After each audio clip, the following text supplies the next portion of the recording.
back to Brassionomics. You know, a lot of people want to get educated on things like building their house or on the real estate market, but there's something else that actually will affect everybody, and that is taxes. Because, you know, what do they say? It's you have life, death, air. You need, anyways, you need stuff. The only two certain things is death and taxes. That's right, Boyce, and thank you for clearing that up for me. Boyce Goff does join us, our resident CPA and owner of GDC Financial Solutions.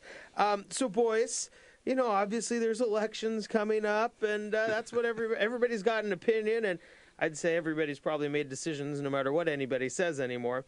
But, you know, from your point of view, from the tax desk, for what do you see as some of the political positions and you know, what do you see as the tax ramifications? Well, I think the biggest thing that you're going to see for 2012 is all of the tax cuts or tax benefits that were put into the tax law back during President Bush's time period are basically being phased out at the end of this year. And so people need to really look at how is that going to affect them personally. The other thing is that, you know, we're going to be in for a real surprise come next year because given the debt crisis that's in this country, we've got to do something. And, of course, now with the new Health Care Act, that's going to add somewhere in the neighborhood of, you know, about $1 trillion, about $2 to $3 trillion over the next 10 years. That's a big chunk of money. And, of course, it's a lot of zeros, and at this point, you know, people say, well, it's just another couple of zeros. But the thing about it is scary. So how are we going to pay for that? Okay, if you go back, some of the things that are really interesting, you know, I'm not trying to pick on any particular president or candidate, but President Obama, when he came in, he says, we're not going to raise the taxes on anybody over $250,000. We're going to keep it as it is. Well, guess what? That's out the window. Coming in 2013, particularly if he gets elected, that's going to be his push. And I think everybody's heard that already. And but some of the other things is that we've really got to be looking at what this is going to add. I mean, in the healthcare, they're trying to bring everybody in under some kind of a healthcare, which I think is a great idea.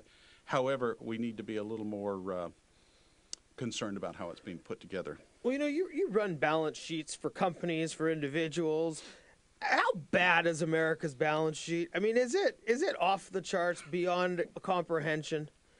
Well, I mean, you talk about the amount of debt. I mean, are we Greece and Spain? And I mean, is it?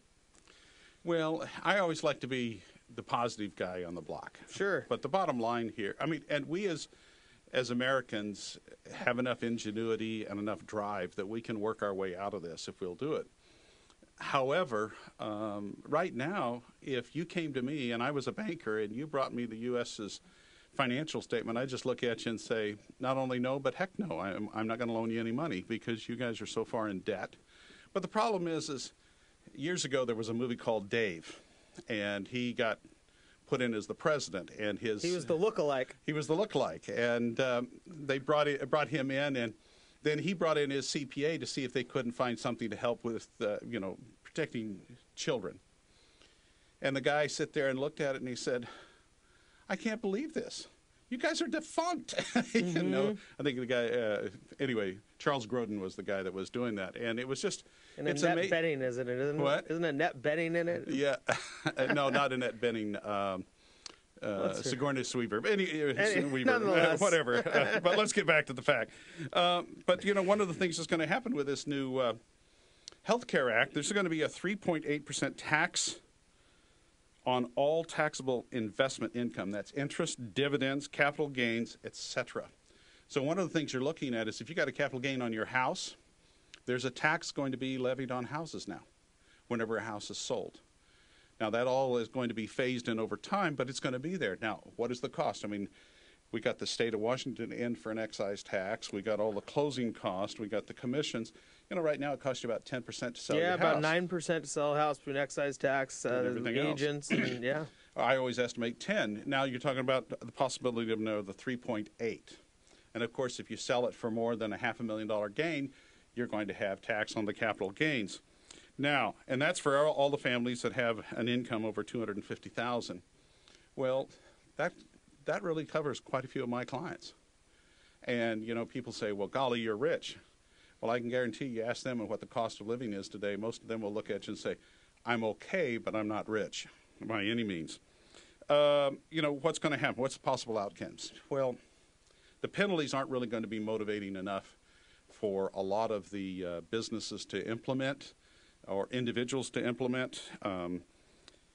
And many of the employers and healthy individuals may just opt out of the whole program. I mean, what we're faced is something like that's going to end up in Britain or Canada, particularly in Britain, is the people who have the money, they have their own doctor and they pay for it.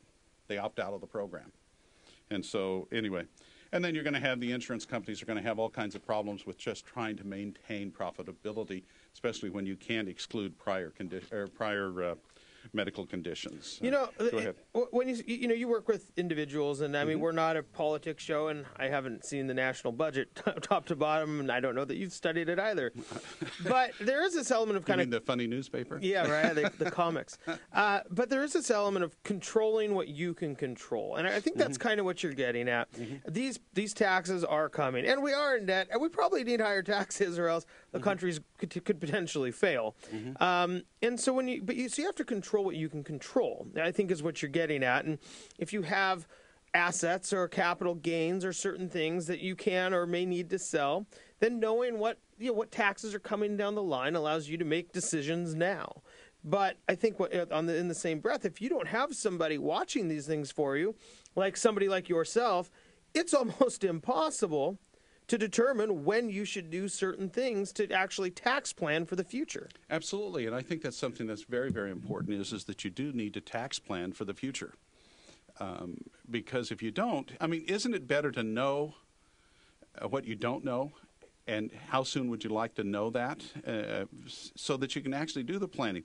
I mean, preventative medicine, I mean, it's so important to plan tax-wise, and I talk to clients about being, preventative. Some of the things that people say, well, it's only going to affect the rich. No, it's not. I mean, the bottom line is, let's say for estate taxes, one of the things that we see is they're going to drop the estate tax limit from $5 million per person to $1 million. Now, if you look at most of us, I mean, not so much now with a house and things like that, but you start throwing in a bunch of assets, it doesn't take much to get you over the $1 million. So you really need to be doing planning. So I see that. Some of the things, you need to be looking at your assets, when you sell them, how you sell them. Should we reposition where we're at? Gifting, investments provide tax deferral and manage the limit. There's just all kinds of things that we need to be done. Otherwise, what's going to happen is that you're going to be surprised, and then you're going to be devastated when you see that new tax liability sitting on your tax return. But you need to do that plan. You need to do it now. Yeah. Well, what I always like, is, we've talked about education and having professionals educate you. And I think the way that most people look at taxes is through the rearview mirror. Right. And I mean, I'm sure there's more people that go to an H&R Block or Liberty Tax or some of these places, and they just go and they do it by April 15th, and it's all rearview mirror, and that's kind of the end of it. But the reality is because of the amount of changes, whether it's through I guess it's all through politics and legislation, but because of the turnover, I guess, and the tumultuousness of our current political system, I mean, we could have major changes up and down both ways for every 2 to 4 years. Absolutely, and it can happen on a daily basis. And then the other thing you don't realize is not only the legislation that can happen, but then when IRS gets a hold of the legislation, they then do their own interpretation, which may not be what Congress meant in the first place. So you've got to be up on that interpretation as well to make sure that you're not, that you don't get blindsided. Well, if you're not into reading the 10,000 pages of the tax code, we recommend finding somebody who loves that stuff. And Boyce, thanks for joining us. We're happy that you love that stuff. Again, Boyce Goff with GDC Financial Solutions. When we come back, Heather Moore's joining us along with Charlie Carter. We're going to discuss a little bit more about educating and the educational responsibilities of professionals to their clients. We'll be right back after this break. You're listening to Brashenomics.